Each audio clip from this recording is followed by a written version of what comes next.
welcome to the weekly roundup on SA Footballer TV with Tommy Javor and the Hose. G'day, how are you? TJ, how are you, listeners? Watchers and listeners. Of course, we had our live call on the weekend, which went fantastic, as long as you weren't supporting Paynham, but we'll leave that one alone.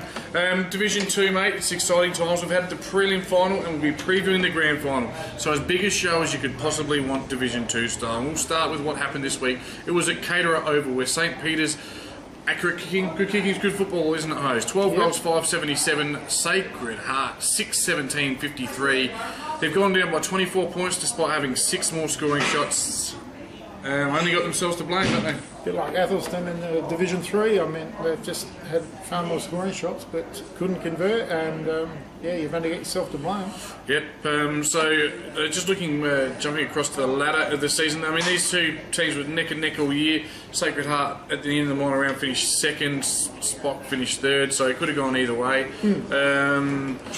Yeah, but it's season over Sacred Heart. I really thought the way they started the year, they were a real chance to come back up to Div 1, but it's not to be. Yeah, everyone you spoke to this year said that Modbury were the best side, but they said Sacred Heart were really good, and a few coaches actually said they thought they were better than. So it was probably a real surprise to me that St. Peter's got up, not having seen either side though, but it was probably a little bit of a surprise. I thought Sacred Heart would win. Was widely... a lot of people said that Lockie Button was certainly in the best form in the comp as the key big man, and I called it right towards the end of the minor round that if you shut him down, if you can keep him to maybe under 4 goals and curtail the influence in the ruck, you're probably halfway to beating him. And he hasn't had a big final series, and what do you know? They've gone out, they've finished third. So he would play somewhere between centre half forward and the ruck.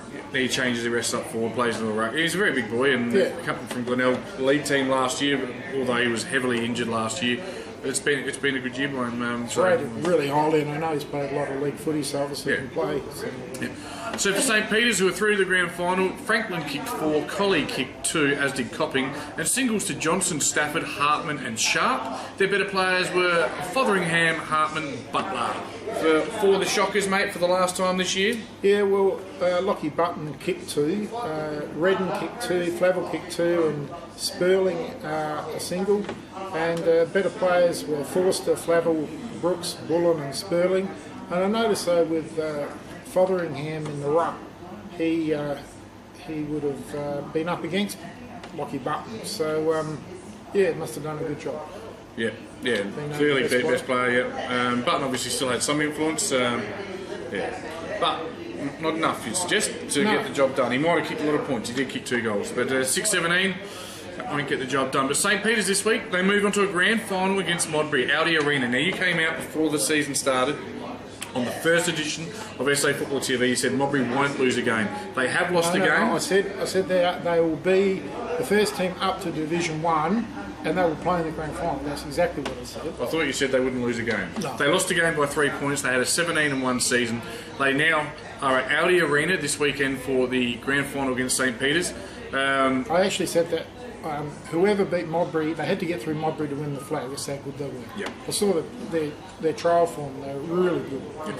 The one game they did lose all year, Hose, was to Sacred Heart by about 3 points. Yep. So look, just a bit of history on these two teams. They have met twice this year already, 3 times this year already. I'll fly through it. On the 28th, the 5th, it was round 2, I believe. 28, that doesn't sound right. It was round 8 maybe. Anyway, whatever round it was, the first half of the year at Modbury, it was Modbury 20-11-131, Spock 6-4-40. A 91-point smashing by Modbury. Only notable for Spock was Schultz kick 2, and I don't think he's playing anymore. No, I don't think so. No, he's no. And what stood out for me that day for Modbury, and that was part of their strength, 14 goal kickers. That's massive, isn't it? Well, that's been their strength all season, is their depth of goal kicker. They've got them from all over the field. And you see the Modbury side throughout the year, and they've just got that depth of goal kicker, just becoming a half-back. I saw them play a couple of times this year. They're a very, very good side. In the return fixture at Caterer, Spock actually had the lead at half-time and three-quarter time, but it was a 5-goal Modbury last quarter that got them over the line narrowly by a couple of goals.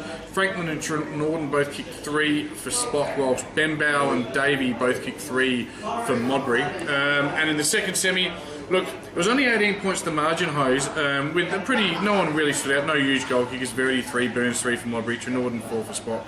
But it was 22 scoring shots to 14. They've had 8 more scoring shots, so probably not as close as maybe the margin suggests. No. I think throughout the year too, Modbury, from what I've learned, is that they didn't exactly put the foot to the floor the whole game, and they only did what they had to in some games to win. Yep.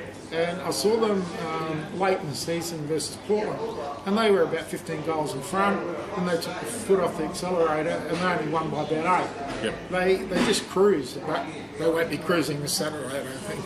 No, you wouldn't think so. And congratulations to Davey from Modbury. He wins back-to-back Div 2 medals.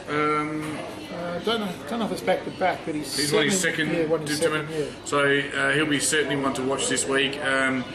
Look, gun footballer, gun cricketer, plays for South Australia, and I think he plays off about 3 or 4 to play golf. Mate, some people are good at everything. So, I mean, there's plenty of key names. A very good spread from Modbury. Burns, Hollands, Fogden, Taylor, Marshall, my notes tell me, are all good footballers. I can't see anything can happen on grand final day, but I can't see Spot getting over Modbury. Can you? No, I think they're led from Bennett, the ruckman, in the midfield, and he's got guys like Fogden in the middle there. So it'll be a very good clash this week between Fotheringham and Bennett in the ruck, because the game's won and lost in the midfield now these days. So you're getting the ascendancy in the ruck, and as we spoke about Saturday, you're getting the ascendancy in the ruck. Your midfield gets first use of the ball. It's a quality midfield, isn't it? Oh, it is, and you get first use, average stoppage. You get the clearances. You're going to win the game. Yeah, look, and as you said, look, the Modbury, there's just a lot of really good footballers floating through there. Even, Gibson, Ronnie Rankin Jr., who was at Gazer there, so he's played some Div 1 footy. Yeah, he's up forward. Verity up forward. They've got a lot of goal kickers, and I don't know if Spot can shut down all these goal kickers. Yeah.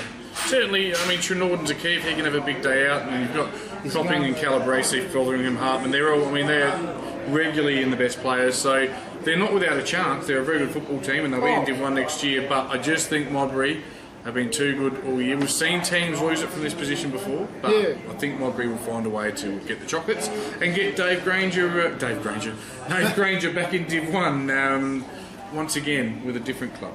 Yeah, I think that Modbury will probably play a hard tag on Calabrese. That's what I would think will happen. But there again, you don't know who St. Peter's are going to use as a hard tag, maybe on a Davey or a Fogden, because they're going to be in the middle of the ground for large periods of time. Yep. But it's their run and drive of half-back. It's just, they're a very, very good side, We won't write St. Peter's off, obviously. I mean, St. Peter's, it's not that long ago, under Trevor Hill, they upset Ross Trevor in Div 2 and then went on the next year to win Div 1 and take it before them and beat Henley.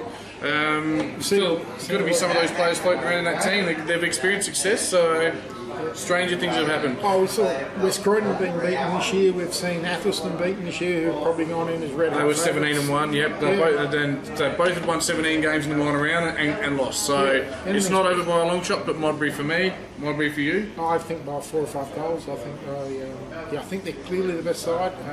And even when they do go to Division 1, I think they'll just park themselves just outside the 5. I don't think they'll be relegated.